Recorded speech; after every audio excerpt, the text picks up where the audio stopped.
Hi everybody, my name is Brady and we are once again back with no flag review. How dare this be? But seriously, I decided I was going to put flag review on the back burner for a little bit. I think people are a little burnt out on it. I understand it may get a little stale, a little overexposed, so we're going to give it some space. And when it comes back, everybody's going to appreciate how genius and intricate that series is. But for now, we're going to be doing some other stuff. I'm going to improvise and try to find some other stuff to do on Sundays. So today, I'm going to be taking a history quiz from our good friends at BuzzFeed. Apparently, only 40% of Americans can pass this simple U.S. history quiz. Are you one of them? I would hope so. If I don't, then you can take my degree. It's okay. You can have it back. I understand that it's probably broad history, and I don't claim to understand much about history outside of my very narrow area of study, being the 19th century, a little bit of the 18th century in America. When I get out of that stuff, I have no expertise. But I feel confident that I can at least pass this BuzzFeed quiz. I think I might have taken this one like a long time ago, so I don't know how I did back then, but we're gonna nail it. This is gonna be 100%. If I don't get 100%, I'll consider it a failure. And the link to the quiz is, of course, in the description box below if you want to take it first before you see me do all the answers. So let's get it started. So the first question is, which of the following is not one of the original 13 colonies? That's a very good question, and a lot of people might get this one wrong because Vermont, it's actually in the space where you would expect one of the 13 colonies to be, but it wasn't formally settled as Vermont until afterwards by Ethan Allen. I believe he was like the main settler guy. There might have been other people involved. I don't know much about Vermont history specifically, but yeah, Ethan Allen, he's a guy involved in that. In his, Mountain Boys or something. We got Locke, Rousseau, and Voltaire. Locke, Rousseau, Voltaire, and Newton were notable figures from which historical movement? Reconstruction, Enlightenment, the Civil Rights Movement, or the Great Awakening? That is the Enlightenment. The Enlightenment is when we have this high emphasis on reason, and a lot of rejection of religion occurs during the Enlightenment, which is an interesting thing. When I was younger, I may have mixed up the Enlightenment and the Great Awakening because they're often covered as kind of like contrasting. Like the Great Awakening is often seen as religion doubling down despite the Enlightenment, and it's kind of like dueling forces working against one another. And some people could be considered part of the Enlightenment and the Great Awakening, not completely rejecting religion, but embracing reason a little further. There's a lot of that as well, so it's weird. They're very vague concepts, more or less. What really makes somebody part of the Enlightenment or the Great Awakening? It's not perfectly defined. Which of these was a problem with the Articles of Confederation? This is a very good question and relevant to a lot of the stuff that I cover on my channel. So the federal government was too weak. The federal government was too strong. There was no federal government. There was no state government. Some might argue there was no federal government because if you don't have the ability to tax or even enforce your laws over the states, then you're basically not a federal government. But the answer they want me to give is the federal government was too weak, and that is the proper answer to give here. All right. What was the primary goal of the Federalist Papers? That's a good one here. We're right up my alley right now. They could have diverged. They could be going into broader stuff, but so far they've stayed within stuff that I'm fairly comfortable with. So the answer is to ratify the Constitution. So when the Constitution was proposed, all the states had to ratify it, and the Federalist Papers were these persuasive essays where Hamilton, Madison, and John Jay were all like, hey, don't worry, this won't go completely off the rails. Everything's under control, and this is why it's going to work out. And it's laid out in painstaking detail, sometimes a little repetitive. I personally find it to be an unendurable read. I never go back to the Federalist Papers if I don't have to. So, there we go. What were the others? To establish a new leader. I guess it kind of establishes new leadership. To stop the U.S. from going to war, to stop freedom of speech, to establish freedom of speech. Yeah, so that's working out. So far, we're nailing it. So that's good. Although it's not like the hardest test ever, it does give some opportunity to do little mini discussions about some of the questions and talk about some of the material here. So that's cool. I'm just waiting for one to ask me for like a specific date in the 20th century or something, and then I'll end up screwing it up. Who was the 10th president of the United States? So, let's do it on our fingers. Washington, Adams, Jefferson, Madison, Monroe, John Quincy Adams, Andrew Jackson, Martin Van Buren, William Henry Harrison, John Tyler. So, John Tyler. It's fun because these are all guys that might end up being overlooked by a lot of people who casually know history. Like, they are presidents who often get skipped over. I think James K. Polk needs more attention paid to him. He gets a little bit because the Mexican-American War happened during his time, but I think the others need a little bit more attention. William Henry Harrison, he died like 30 days into office.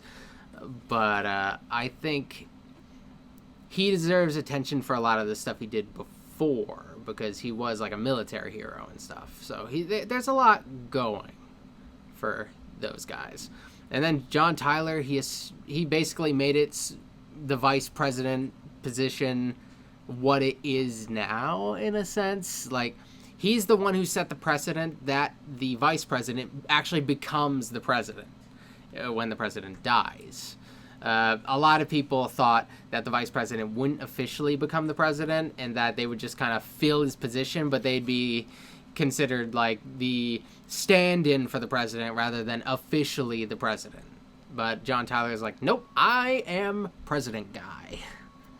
Which of these did the United States not gain through the Louisiana Purchase? That's a good question. I'm never good at this stuff. The geography stuff is not great on my part.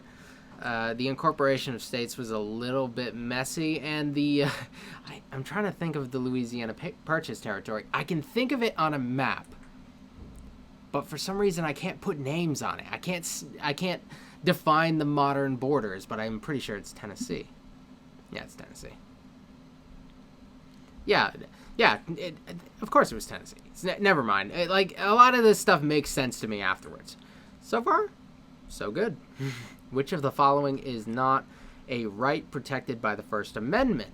Okay, we got freedom of speech, that is protected. Freedom of the press, yes. Freedom of assembly, yes. So freedom of property. You think, this goes back to Locke, which was mentioned earlier. You got the life, liberty, and pursuit of happiness. It's a concept that Jefferson throws at us, but it comes from Locke's idea of life, liberty, and property. So property is always going to be kind of connected because it's such a fundamental idea of the Enlightenment, the respect for property rights.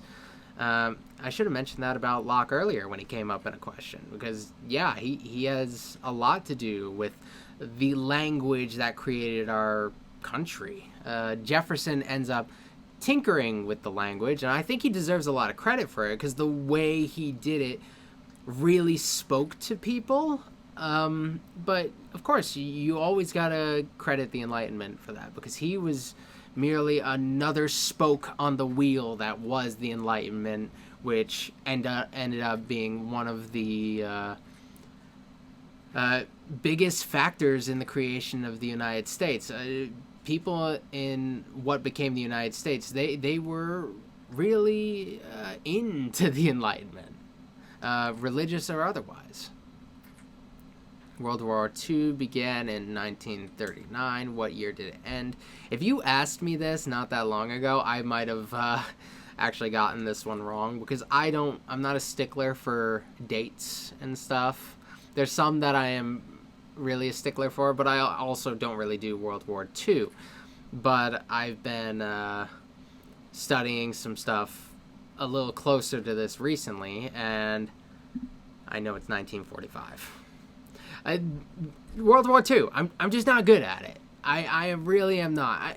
And military stuff in general. So if I did get that wrong, I wouldn't have been ashamed. But fortunately, I'm getting better at it. So there we go. And that's not an impressive bit of trivia there. That's a very fundamental piece of trivia. That's first grade World War II, if first grade World War II was a thing. Which Supreme Court case established judicial review? Okay, we got Dred Scott versus Stanford. We got Marbury versus Madison. We've got Plessy versus Ferguson. We got Roe v. Wade. Roe v. Wade is abortion. It's Marbury versus Madison. I've talked about that in the past on the channel. That's when Marbury was a guy who he got like a judicial appointment just as we were going from the John Adams administration to the Jefferson administration, and the Jefferson administration didn't want to deliver Marbury's commission, which created a big lawsuit. And this is a bigger conversation than we should be having in this video, but in the end, it's where the Supreme Court decided we're going to assert our power to interpret what the Constitution means. And it's one of my favorite Supreme Court cases, because it is so fundamental in establishing what the Supreme Court would be in the future. Which of the following did not take place in the 1960s? Vietnam War, the Korean War, the Civil Rights Movement, or the JFK assassination? My grandfather served in the Korean War, and that was in the 50s. Yeah, that was it. I knew Korea and Vietnam didn't happen in the same decade, though I couldn't tell you the dates they started. I knew they were separate decades. Okay. What war did the Treaty of Versailles bring to an end? I know what answer they want me to give, but isn't there a bunch of treaties of Versailles? Or a bunch of treaties that were done at Versailles? I could be wrong here, but isn't that like I know it's World War I, but I was pretty sure that there was more than one Treaty of Versailles. Correct me if I'm wrong. This is clearly not my strong suit here, but that's just something that I've always been under the impression that there was more than one. And maybe I should take the time to look that up sometime.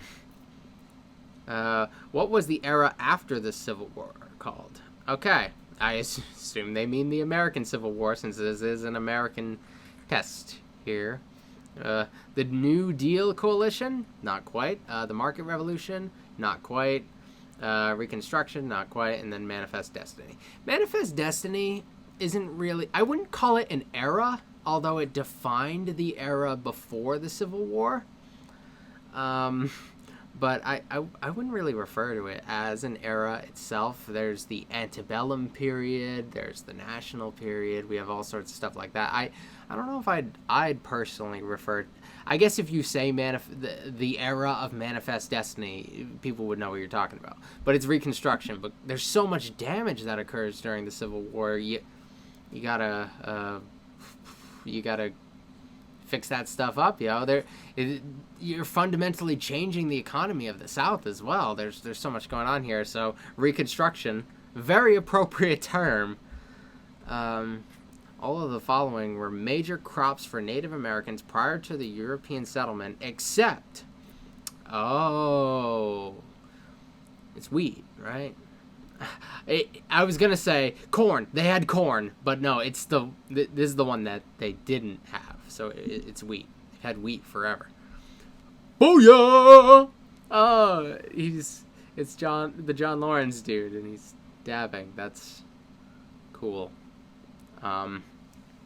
Way to go. You remember a lot about U.S. history. You got over half of these right. Yeah, I got over half of these right, guys. That was fun. I like doing these things. I think they give a good opportunity to think, and sometimes they challenge me. I've taken tests on this channel in the past and done much worse than expected. I'm pleasantly surprised that they didn't throw any like weird curveball questions at me. All of those were pretty standard American history questions, and I don't think it's bad if you got any of them in particular wrong, because there are some in there that I could see how they could be a little tricky. But yeah, I think it's a fine, a simple U.S. history quiz, as it is titled. Yeah, that was fun. I hope you guys enjoyed this video. I'll be back tomorrow with another React video. I don't know what I'm going to be doing. I'm kind of picking these day by day at this point. I'm not ahead of schedule like I used to be. Now I'm doing them the day before, so I'm really improvising my upload schedule these days. So I will see you guys then. Like this video if you like this video. Subscribe for videos every day. And that's all. Goodbye. Hey, Bird, do you want to say bye to the people? Oh, you want to say bye to the people? You want to say bye to the people? Alright, there he is. Alright, bye everybody. We'll see you next time. Blah, blah, blah. He doesn't want to be here. Alright, you can go back. I'm sorry. Later.